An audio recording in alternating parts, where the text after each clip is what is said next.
कि नौकी कनियवा के कठमऊ मर्दा। नौकी पतोहिया के। हाँ, हाँ। नौकी कनियवा के कठमऊ मर्दा। अच्छा। आ चूल्हे तर बैठेला लगा लेला पर्दा। अच्छा, चूल्हे तर बैठे। हाँ, एक गो मर्द ऐसनो होले कि मर्द में ना बतियाई हूँ, मेहरारून में बतियाई है। अच्छा। नौकी कनियवा के कठमऊ मर्दा चूल्हे तर बैठेला लगा लेला पर्दा। अच्छा। अब मौगी ओकर बोले ले गाड़िए के मुंह है। अच्छा। अब पाले जे पढ़ गइल बूझता ऊ है। हाँ, पाले जे पढ़ गइल बूझता ऊ है। चले ले माथ पर से लुगा गिरा के। अच्छा। अब मर लो मुंह फेर ले खुदे ला जाके। अच्छा। मनु हाँ।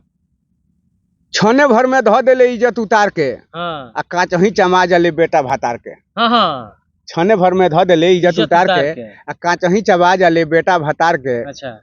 आ भसुर लोग के छाका कहे नंदी के रानी। अच्छा। आ मुँहे पर दयादिन लोग के कहे बेटा गाड़ी। आ भसुर के फफेला धइलस, ससुर के फफेला धइलस। आ ससुई के झोंटा। आ भसुर के भिनासे पर मरलस एक लोटा। ससुर के फफेला धइलस नंदी। ससुर के फफेला धइलस ससुई के झोंटा। भसुर के भिनासे पर मरलस एक लोटा। आ देहिए पर चढ़ जले हियो चढ़बाकिन। आ मिल गइल पतोहिया गजब हरसाकिन। हरसाकिन बढ़ले भी है त हेंगा करी थी। आ ससुर के देहिए पर चढ़ जले हियो हरसाकिन।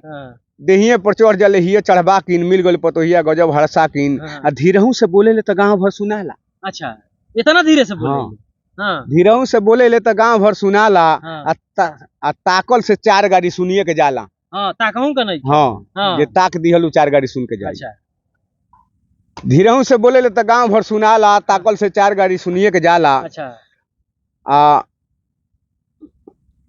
जैसन हम आई। हाँ। जैसन हम आई वैसन ओकर धिया। अच्छा।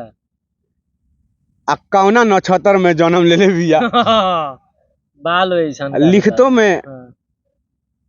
लिखतो में हाथ में धलेता कप कॉपी। अच्छा। हृदयानंद विशाल कहे कि कहवा ई खपी। हाँ, ई कहाँ खपी। तो ऐसन पतोहन पर जे भुगतल बा उ सब कमेंट करी। सबके प्रणाम। जय भोजपुरी जय भोजपुरिया।